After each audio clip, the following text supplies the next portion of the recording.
एक minute, recording start हो गई है? रिकॉर्डिंग हो यस रही है सर। इसकी? ओके ओके, थैंक हाँ सर, हो गई sir. You. Okay, today the Haroon Haji Abdullah versus state of Maharashtra का केस मुझे डिसाइड करना है, डिस्कस करना है। इस मैटर में देखिए, पहले से बता देता हूं कि जब भी केस की बात आए, एकम्प्लिस की बात हो या सेक्शन 30 की बात हो, इन दोनों के मैटर में जो हम पहले का जो केस डिस्कस कर चुके हैं, जो पहले का एक केस डिस्कस किया था ना यहाँ पे, क्या था नाम भाई उसका, ये था बोबोनी साहू वर्सेस किंग का। यह एक मात्र लैंडमार्क जजमेंट है। इस जजमेंट के बाद जो भी डिस्कस होंगे relation between section 114 illustration B and 133, इन दोनों के रिलेशन को लेकर के या सेक्शन 30 या 130 को लेकर के कोई भी आंसर कंप्लीट नहीं हो सकता जब तक कि आप बुबोनी साहू के केस को कोट न कर दें। तो एक तरह से बुबोनी साहू के केस को कोट करना मैंडेटरी है। अब कैसे कोट करना, कहाँ कोट करना, क्योंकि ये जो रेशियो है जजमेंट का, इस जजमेंट के रेशियो को बाकी बाद में सब्सिक्वेंट जजमेंट जितने भी आए, सारे एक ही रेशियो को फॉलो किए हैं। इसमें इस बात को डिस्कस किया गया था, थोड़ी डिस्कस किया गया था बोबोनी साहू के केस में कि सेक्शन 30 कि क्या क्या इंग्रेडिएंट हो सकते हैं, सेक्शन 30 और 133 में वीकर कौन है, स्ट्रांगर कौन है। तो उसमें कहा गया था कि सेक्शन 30 के अंतर्गत जो कन्फेशन मेड बाय कोएक्यूज होता है वह एविडेंस वीकर होता है इन कंपैरिजन टू एक्कम्प्लिस के एविडेंस है 133 में जो दिया जाता है। और वीकर क्यों होता है, तो मैंने ऑलरेडी 4 पॉइंट डिस्कस किया था कि जो कन्फेशन 30 के अंतर्गत होता है वहां पे कोएक्यूज देता है और 133 के अंतर्गत विटनेस देता है। तो जब कोएक्यूज देगा तो ओथ पे नहीं देगा, उसका क्रॉस एग्जामिनेशन नहीं हो सकता है और अपोजिट पार्टी के प्रेजेंस में नहीं देता है। लेकिन जब विटनेस देता है तो विटनेस क्रॉस एग्जामिन हो सकता है, ओथ पर एविडेंस देता है और अपोजिट पार्टी के प्रेजेंस में देगा। क्योंकि हम लोग जब डिस्कस कर रहे थे, केस था Prafulla B Desai versus state of Maharashtra का, तो उसमें एक सीआरपीसी का सेक्शन आया हुआ था। सीआरपीसी का सेक्शन 273 था, जिसमें कहा गया था कि जनरली जो है एविडेंस विटनेस द्वारा जो भी दिया जाएगा in presence of the party दिया जाएगा। तो इस तरह से सेक्शन 30 और 133 में कंपेयर किया गया था बुबोनी साहू केस में, और कहा गया था कि बुबोनी साहू सेक्शन 30 जो है वीकर है। तो रीजन समझ में आ गया था। और दूसरा इसमें रिलेशन डिस्कस किया गया था बुबोनी साहू केस में कि relation between 114 illustration B and 133 में दोनों में रिलेशन क्या है। तो दोनों में रिलेशन यही बताया गया था कि 133 रूल ऑफ लॉ है। रूल ऑफ लॉ क्यों है, क्योंकि वहां सेल वर्ड यूज होता है और सीधा कहता है कि conviction is not illegal, merely it is based on the uncorroborated testimony of the witness। और 114 बी कहता था कि कोर्ट में presume that accomplice is unworthy unless it is corroborated by material evidence या मटेरियल फैक्ट्स। एविडेंस था या fact था, थोड़ा सा मिस कर रहा हूँ। Unless it is corroborated by material fact. तो इस तरह से इस केस में दूसरा पॉइंट डिस्कस किया गया था। और इस केस में तीसरा पॉइंट ये डिस्कस किया गया था कि जो 114 रूल ऑफ प्रूडेंस है उसको फॉलो करना मैंडेटरी है कि नहीं है। तो कोर्ट ने तीसरा पॉइंट यही डिस्कस किया गया था, कहा था इस केस में, कहा गया था कि देखिए ठीक है कि 114 रूल ऑफ प्रूडेंस है, लेकिन यूनिवर्सली, यूनिवर्सली मतलब ये हुआ कि ऑल ओवर वर्ल्ड में और all over by all courts द्वारा रूल ऑफ प्रूडेंस को इतना कंसिस्टेंटली फॉलो किया गया है कि rule of prudence rule of law का स्टेटस में आ गया है। तो तीसरा पॉइंट था।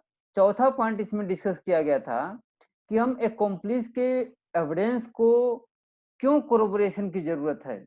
कोरोबोरेशन की जरूरत इसमें इसलिए बताया गया था कि पहली बात यह हुआ कि जो एक्कम्प्लिस है वह ऑलरेडी क्रिमिनल है तभी पार्टिसिपेट किया है क्राइम में। पहला बात है कि बैड कैरेक्टर है। दूसरा पार्ट यह है कि वो बिट्रेयल है, मतलब कि वो धोखेबाज है, मतलब हमारे साथ मिल करके क्राइम किया और हम ही को धोखा दे रहा है और अपने स्किन को बचाने के लिए, अपने आप को बचाने के लिए अपने दोस्त की आहुति चढ़ा रहा है। तो दोस्त के साथ गद्दारी है। तो यहाँ जय वीरू का उदाहरण वो पेश नहीं कर रहा है, वो किसी और का उदाहरण पेश कर रहा है। तो 4 पॉइंट डिस्कस किया गया था। जब भी आप केस आए तो 4 पॉइंट, पहला पॉइंट हो गया रिलेशन बिटवीन सेक्शन 30 एंड 133। दूसरा पॉइंट हो गया रिलेशन बिटवीन 114 सेक्शन 133। तीसरा पॉइंट हो गया rule of law and rule of prudence. चौथा पॉइंट हो गया कि why rule of prudence must be followed. ये 4 पॉइंट बुबोनी साहू केस हैं, और बाकी के जितने केसेस आएंगे इसी के वर्डिंग को इधर से उधर लिख करके, जहाँ मतलब होता है ना सब्स्टिट्यूट करके, इसी को एज इट इज फॉलो किया गया है। तो बाकी के जजमेंट में आप कहोगे कि सर आपने कुछ नया तो बता ही नहीं रहे हो, पहले पॉइंट आप बता चुके हो, तो आप कुछ नया बताइए, तब तो हम लोग को मजा आएगा। तो नया भाई कुछ भी बताने को नहीं है, पहले ही बता दे रहा हूँ। इसी का फैक्ट है, इसी का फैक्ट दूसरे केस में थोड़ा थोड़ा चेंजेस होते रहेंगे। बाकी रेशियो है तो बुबोनी साहू का एक फॉलो किया जाएगा।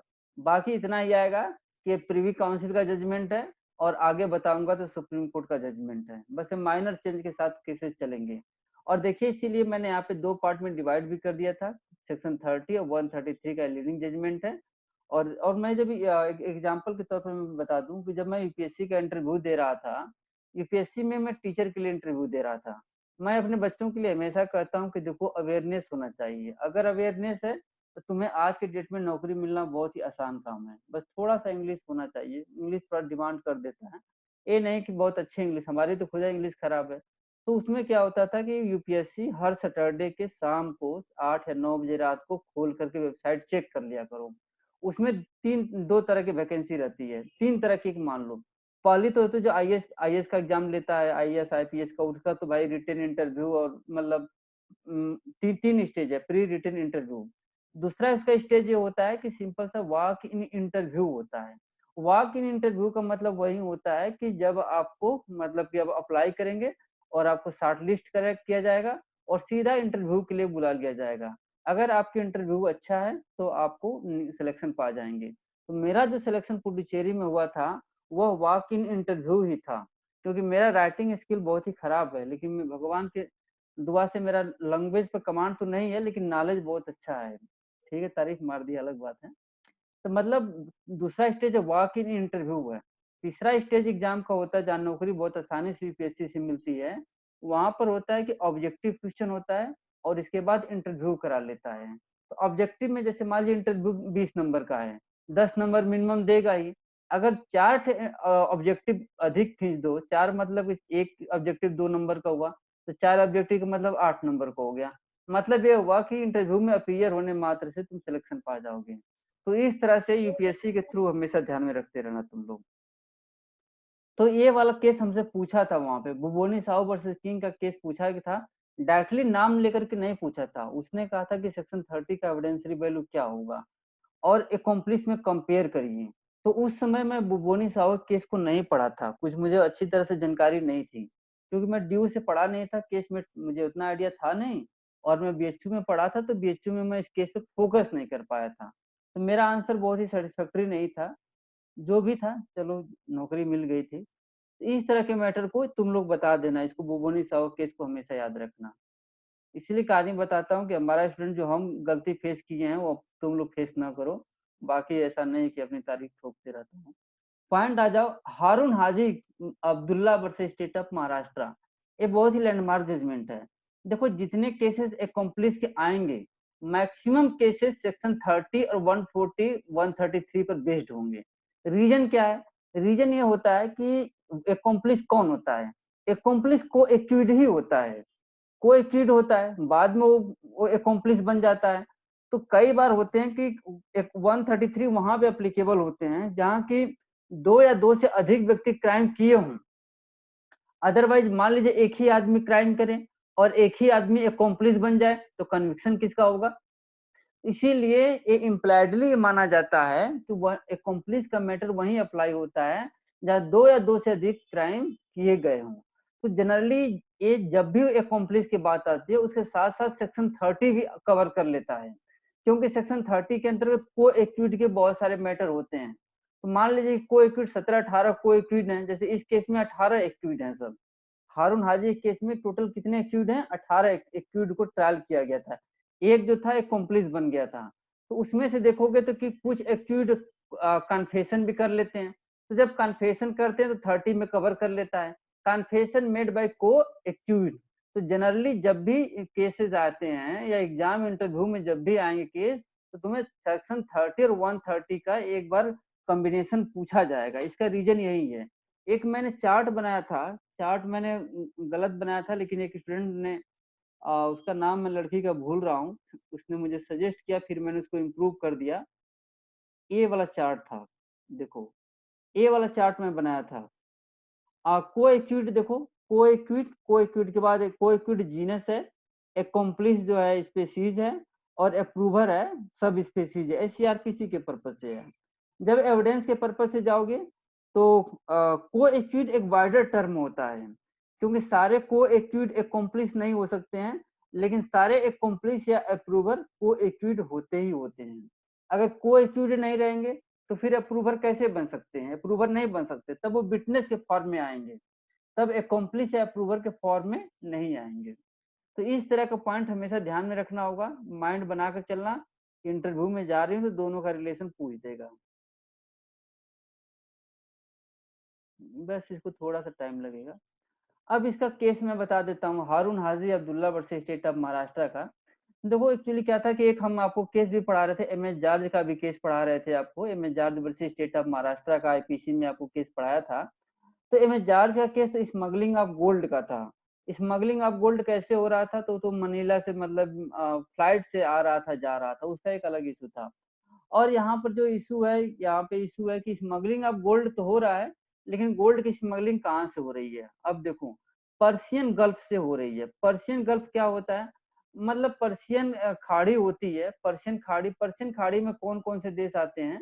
जब आप ज्योग्राफी पढ़ोगे तो पर्शियन खाड़ी में आपका ईरान, इराक, सऊदी अरब, संयुक्त अरब अमीरात, ऐसे टोटल लगभग 8 कंट्रीज में पर्शियन गल्फ में आ जाते हैं, मुझे पूरा मालूम नहीं है, लेकिन ये सब कंट्री गल्फ कंट्री के अंतर्गत आते हैं। तो इस तरह से इसमें 13 अगस्त 1961 को गोल्ड का स्मगलिंग किया जाता है। अब 13 अगस्त को क्या होता है कि पर्शियन गल्फ के कंट्री से बहुत ह्यूज अमाउंट में इंडिया में गोल्ड की स्मगलिंग होती है, मतलब गोल्ड लाया जाता है। अब गोल्ड लाया जाता है, इस स्मगलिंग होती क्यों है? इसके स्मगलिंग होने का बहुत बड़ा रीजन ये होता है कि टैक्स सेविंग का। इसका मेन इशू ये था कि टैक्स को बचाया जाए। अदरवाइज क्या होगा कि अगर गोल्ड स्मगलिंग अगर आप करेंगे तो आज के डेट में गोल्ड स्मगलिंग पर गोल्ड पे कितना परसेंट टैक्स है? अगर आप इंपोर्ट करते हैं तो लगभग आपको 28% गोल्ड का वो है, मतलब टैक्स बनता है 28%। तो मान लीजिए कि हमने 1 अरब रुपए का इस गोल्ड मंगाया गल्फ कंट्री से, तो हमें सरकार को कितना करोड़ टैक्स देना पड़ेगा? हमें 28 करोड़ रुपीज हमें टैक्स देना पड़ जाएगा। जैसे मान लीजिए कोई व्यक्ति अगर 1 करोड़ का टैक्स गोल्ड मंगाता है, तो सरकार को उसे लगभग 28 लाख रुपए का टैक्स देना पड़ जाएगा। तो एक तरह से ह्यूज अमाउंट, इसीलिए गोल्ड का स्मगलिंग हमेशा से होता है, क्योंकि ह्यूज अमाउंट पर इसके टैक्स को बचाया जाता है। तो यहाँ पे क्या हुआ कि गल्फ कंट्री से ह्यूज अमाउंट पे रात के टाइम गोल्ड को लाया गया है।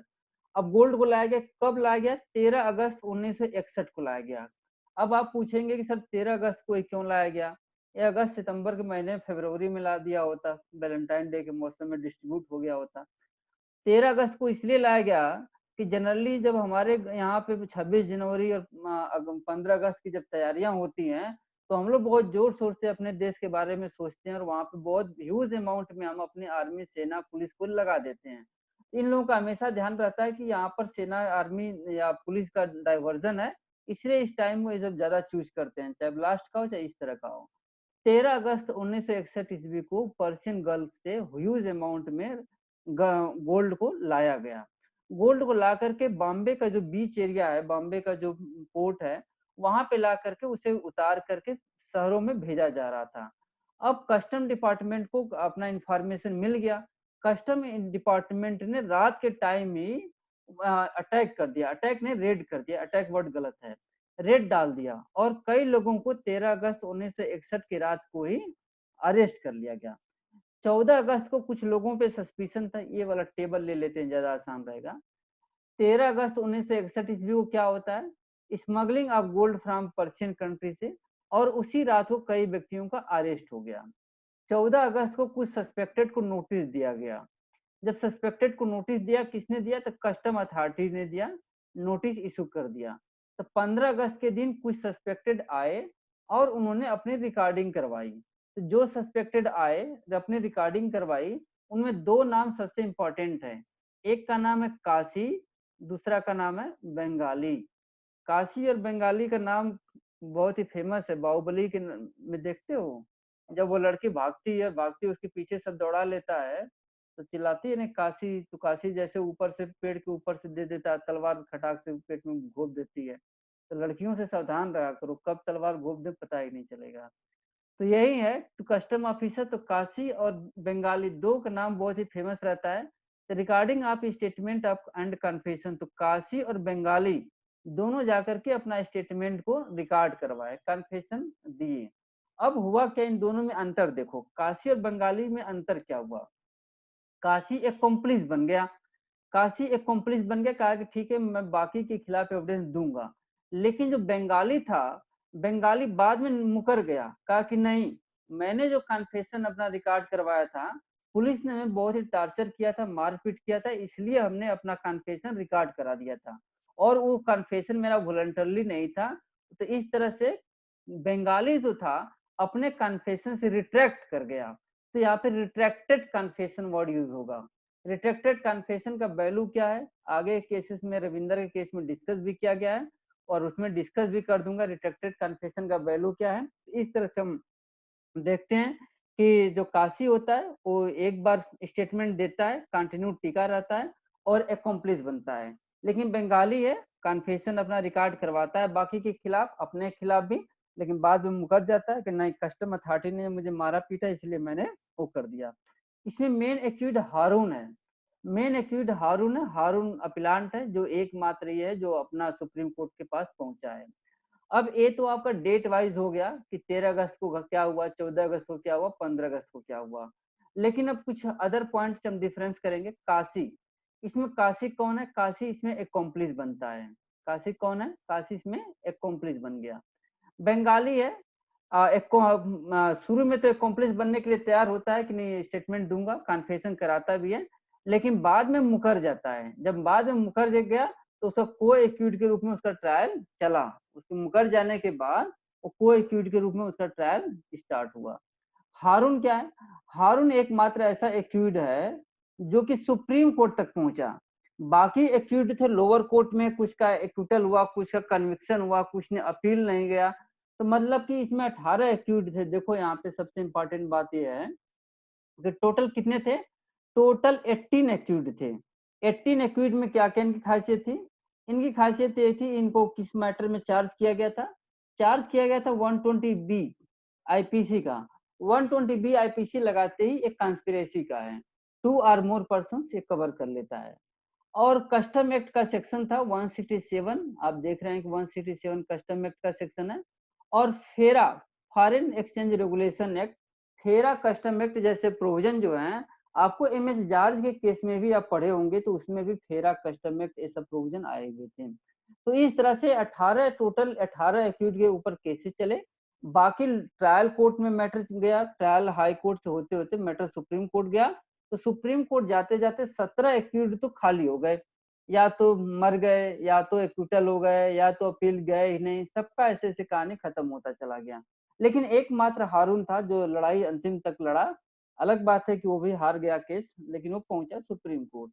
अब इस तरह से ट्रायल कोर्ट में गया, तो ट्रायल कोर्ट सिंपल सी बात है, कुछ एक्यूज का एक्यूटल हुआ और कुछ का इसमें कन्विक्शन हुआ। इस तरह का मैटर है, एक्यूटल कुछ का हुआ है और कुछ का इसमें कन्विक्शन हुआ है। ये बहुत बड़ा इशू नहीं है।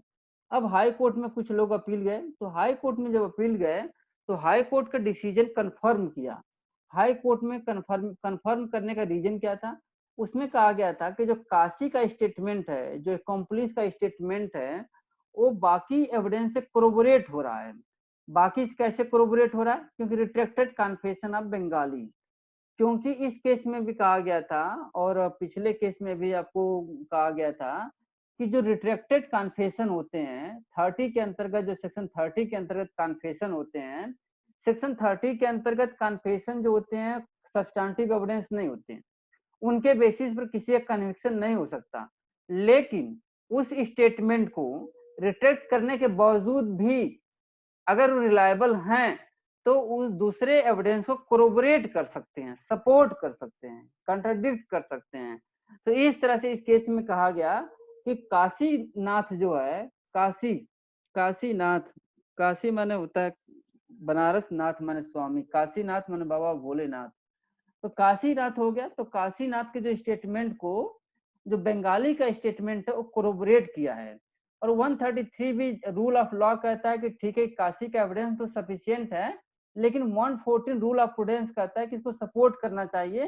तो सपोर्ट करने के लिए चलो भाई हम बंगाली का स्टेटमेंट ले लिए, और बंगाली के स्टेटमेंट ने काशी के स्टेटमेंट को सपोर्ट कर दिया, और हाई कोर्ट ने हारून के कन्विक्शन को भी कंफर्म कर दिया। अब मैटर आ गया सुप्रीम कोर्ट। जब मैटर सुप्रीम कोर्ट आया तो सुप्रीम कोर्ट पहुंचा कौन? 17 में से 18 में से एक आदमी सुप्रीम कोर्ट पहुंचा है। अब जब सुप्रीम कोर्ट पहुंचा तो वहां पे उसने आर्गुमेंट करना शुरू किया, हारून ने कहा कि देखिए काशीनाथ का जो स्टेटमेंट है वो कन्विक्शन के लिए सफिशिएंट नहीं है। क्यों सफिशिएंट नहीं है? क्योंकि रूल ऑफ प्रूडेंस जो है, जैसा कि पिछले केस में भी हमने देखा कि इतना यूनिवर्सली फॉलो किया जाने लगा है कि रूल ऑफ लॉ बन गया है। इसका मतलब है काशीनाथ के स्टेटमेंट को सपोर्ट किया जाना चाहिए। और दूसरा आर्गुमेंट था कि जो बंगाली का स्टेटमेंट है, कन्फेशन था, जब वो रिट्रैक्ट कर गया तो रिट्रैक्टेड कन्फेशन से अकॉम्प्लिस को कोरबोरेट नहीं कराया जा सकता। तो अब यही बात आई कि क्या रिट्रैक्टेड कन्फेशन से अकॉम्प्लिस को कोरबोरेट कराया जा सकता है? If yes then no problem, if no अगर होगा तो whether evidence of the accomplice is sufficient for the conviction, इसी का आंसर आएगा। और सुप्रीम कोर्ट ने यही कहेगा कि अगर काशीनाथ का स्टेटमेंट पहला तो एक रिट्रैक्टेड कन्फेशन से अकॉम्प्लिस के एविडेंस को कोरबोरेट कराया जा सकता है, ठीक। दूसरा बात है कि बाय चांस अगर कन्फेशन हो ही ना, न ही कन्फेशन है न ही रिट्रैक्टेड है, लेकिन अगर अकॉम्प्लिस का एविडेंस रिलायबल है तो उसके बेसिस पर कन्विक्शन हो सकता है। लेकिन किस सर्कमस्टांसेस में इस केस में डिस्कस नहीं किया गया। मैं बस 1 मिनट टाइम लूंगा आपका। पिछले सेमेस्टर में एक आपके क्वेश्चन आया था कि when sole evidence of the accomplice is sufficient for the conviction।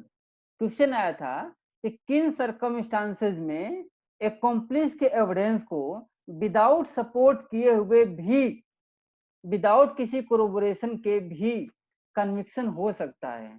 तो इस केस का आंसर जो आपके सेमेस्टर का है और टोटली बेस्ड रविंदर के केस से बेस्ट था। तो रविंदर केस को हमने 2 पार्ट में डिवाइड कर दिया है कि अप्रूवर, यहाँ देखिए पहला पॉइंट हमने डिस्कस किया है कि कन्विक्शन विदाउट कोरोबोरेशन ऑफ अप्रूवर। ये सर्कमस्टांसेस कुछ ऐसे हैं जहां की विदाउट कोरोबोरेशन के, ये वर्डिंग देखिए, विदाउट कोरोबोरेशन के आप अप्रूवर के स्टेटमेंट पर कन्विक्शन कर सकते हैं, लेकिन कंडीशन क्या फॉलो होना चाहिए? ये उसके कंडीशन है, ये अगर कंडीशन फॉलो होते हैं तो विदाउट कोरोबोरेशन के कन्विक्शन हो सकता है। लेकिन दूसरा पार्ट कहता है कि जनरली विदाउट कोरोबोरेशन के कन्विक्शन नहीं किया जाना चाहिए। तो 2 पार्ट हैं। कब? अब दोनों में अंतर देखिए आप। कह रहा है कि कुछ सर्कमस्टांसेस में कोरोबोरेशन की जरूरत नहीं है और कुछ सर्कमस्टांसेस में कोरोबोरेशन की जरूरत है। तो आपका जो 2019 का जो सेमेस्टर का आंसर है वो इसी पार्ट पर बेस्ड है। और यह केस कौन सा है?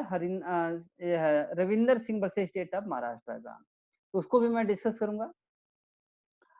तो इस तरह से हम देखते हैं। आज एक क्लास और लूंगा 4 बजे से, प्रॉब्लम नहीं है ना कोई किसी को? 4 बजे से क्लास और लूंगा, ठीक। चलो 2 इसको खत्म करूंगा। जी सर, जी सर। ठीक है। हाँ, तो अब इस केस में यही हुआ। अब कोर्ट ने इस पॉइंट पर कंक्लूड किया। अब कोर्ट ने, ये तो आर्गुमेंट हो गया, अब कोर्ट ने कुछ अपने इंपॉर्टेंट पॉइंट लेट डाउन किए। कोर्ट का ये इंपॉर्टेंट पॉइंट है, ये तुम्हारा रेशियो है। इंपॉर्टेंट पॉइंट ये है कि कोर्ट ने कहा काशीनाथ का जो स्टेटमेंट रिलायबल है, वो खुद का अपने आप में उसकी स्टोरी ऐसी है कि रिलायबल है। देखो हारून वाले केस में कोर्ट ने एक एग्जांपल दिया था।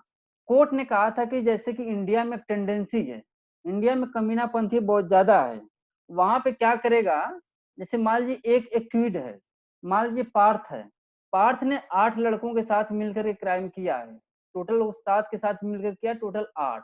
अब वो ऐसी स्टोरी बनाएगा, ऐसी स्टोरी बनाएगा, जो 9वें 10वें आदमी जो उसका जस्ट विरोधी रहे हों, उनको भी ऐसे घुसेड़ देगा, ऐसे ला करके उनको मतलब इंसर्ट कर देगा कि लगेगा कि हाँ एक स्टोरी 9वें 10वें के खिलाफ भी सही है, ये ऐसा कहानी सही लग रहा है। जब 1 2 3 4 5 6 7 8 के खिलाफ जब सही हो सकता है, तो यह स्टोरी 9वें 10वें के खिलाफ भी सही होगी। तो इस तरह के सरकमस्टांसेस। अब गांव में होता क्या है, गांव में कोर्ट ने उसी केस में कहा था, उसी केस में कोर्ट ने कहा कि गांव में प्ली ऑफ एलिबाई प्रूव करना बहुत ही मुश्किल है। आप कैसे प्रूव करेंगे कि सर उस दिन रात को मैं खेत में पानी भराने के लिए गया था, या गेहूं काटने गया था, धान काटने गया था। हाँ, अलग बात है कि अगर आप चार्टर्ड हेलीकॉप्टर से उतर करके किसी मथुरा में अगर धान गेहूं काट दें, उसका तो रिकॉर्ड आप शो कर देंगे कि हाँ मैं वहां पे थी, लेकिन गांव वाला कहाँ से शो करेगा। तो उस पॉइंट को लेकर के कोर्ट ने कहा था कि ये टेंडेंसी भारत में बहुत ज्यादा है कि सनम हम तो डूबेंगे, तुम्हें भी डुबा देंगे। तो वही एग्जाम्पल यहाँ पर भी कहा गया था, इसमें कोट किया गया था, ये एग्जाम्पल मैं दोबारा लिखा नहीं हूँ।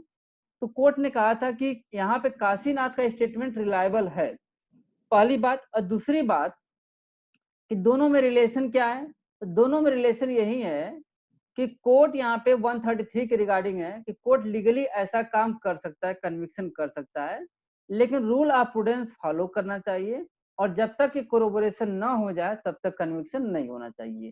ये टोटल पॉइंट कुछ नहीं है।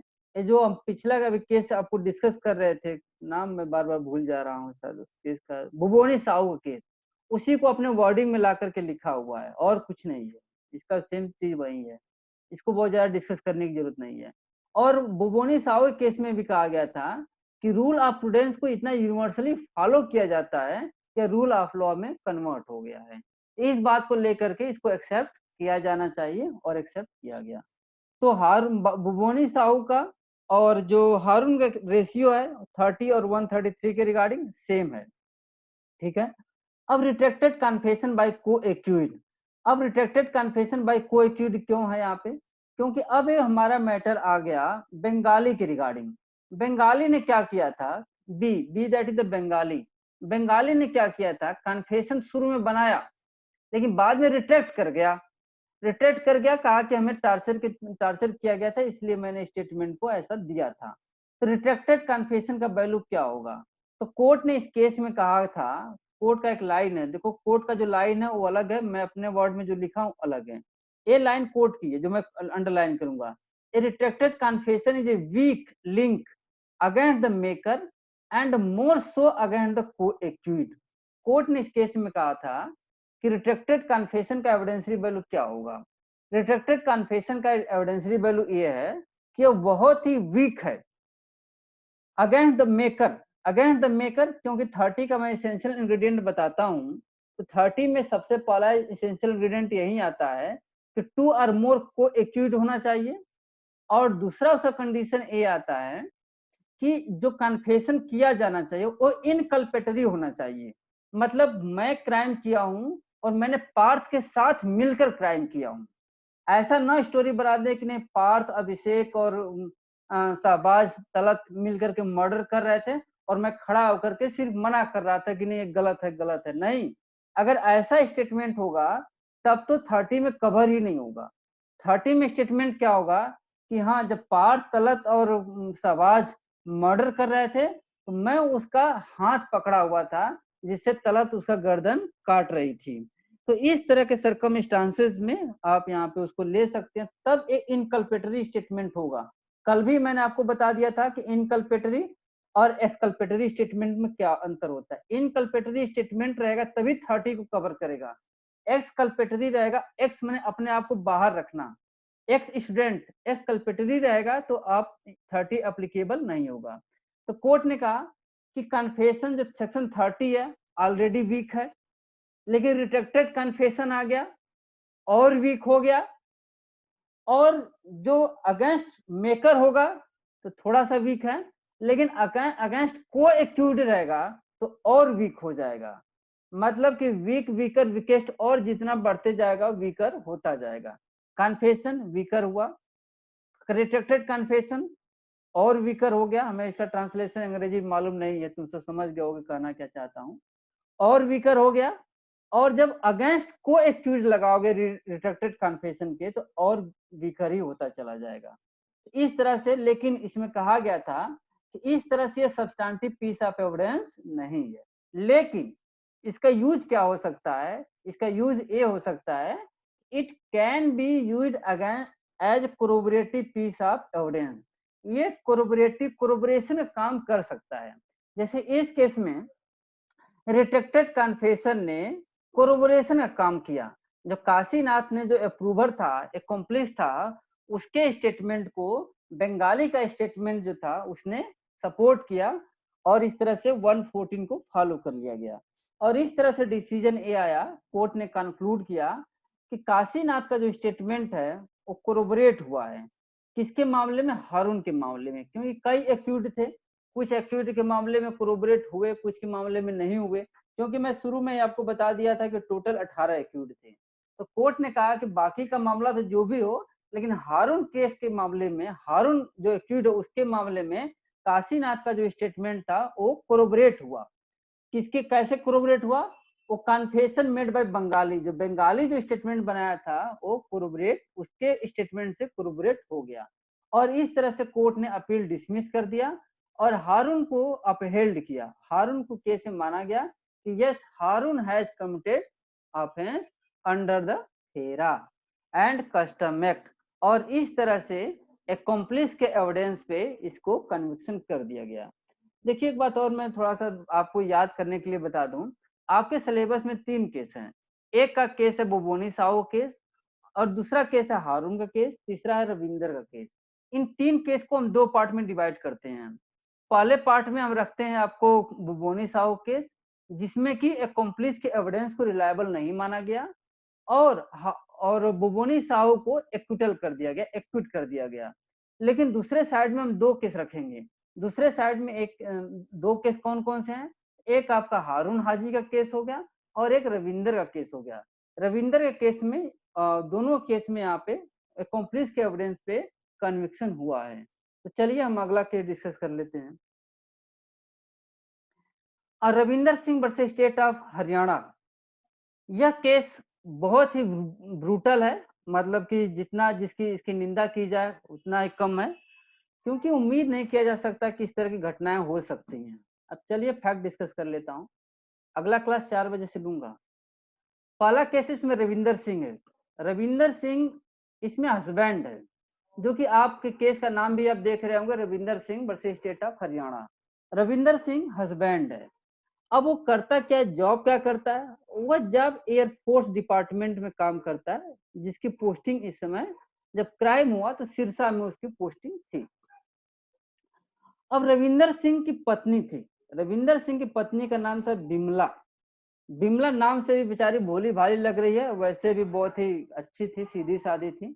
देखो जो सीधी सादी लड़कियां होती हैं ना, उन्हीं के साथ गलत होता है। जो दुष्ट होती हैं वो तो खुद शिकार कर देती हैं, वो शिकार होती नहीं है। अब बिमला बहुत ही सीधी सादी लड़की थी। अब इसका शादी रविंदर के साथ हुआ है। अब अब इसने क्या किया, रविंदर ने क्या किया कि अपना रिलेशन डेवलप कर लिया बलबीर कौर से। बलबीर कौर एक गर्लफ्रेंड के रूप में उसके लाइफ में आ गई। गर्लफ्रेंड के रूप में आने का मतलब ये हुआ कि अब रविंदर ने अपने आप को शो किया बलबीर कौर को कि देखो मैं अनमैरिड हूँ। मैं क्या हूँ? मैं अनमैरिड हूँ। मैं तुम्हारे साथ रिलेशन बनाऊंगा, शादी करूंगा, जो भी हो। अब जो भी मैटर हुआ हो, इतना तो मैं डिटेल में नहीं बोल सकता। अब बलबीर कौर के साथ इसका इंटीमेशन डेवलप हो गया। अब बलबीर ने इसको प्रेशराइज करना शुरू किया कि तुम मुझसे शादी करो। अब रविंदर जो है बलबीर को ये बता नहीं सकता था कि बिमला से ऑलरेडी वो शादीशुदा है। अब उसने सोचा कि चलो एक तो पत्नी हमारे गांव में है और दूसरी गर्लफ्रेंड शहर में बन गई, तो ये अच्छा कॉम्बिनेशन है। गांव वाली ध्यान भी नहीं देती है, हस्बैंड है हस्बैंड है, ध्यान देते रहो तुम सब भी। तो अब इस मामले में बिमला क्या हुआ, बिमला जब ये एयरफोर्स से छुट्टी लेकर गया तो बिमला से कहा कि तुम मुझे डाइवोर्स दे दो। अब बिमला गांव की लड़की वो भाई थोड़ा सा अनकंफर्टेबल महसूस की, कहे कि नहीं भाई हमारे यहाँ शादी एक बार हो जाती है, मैं डाइवोर्स नहीं दूंगी, तुम्हें जो करना है करो। अब रविंदर ने उसको कहा कि अगर तुम मुझे डाइवोर्स नहीं दोगी तो मैं तुम्हें फिनिश कर दूंगा, तुम्हें जान से मार दूंगा।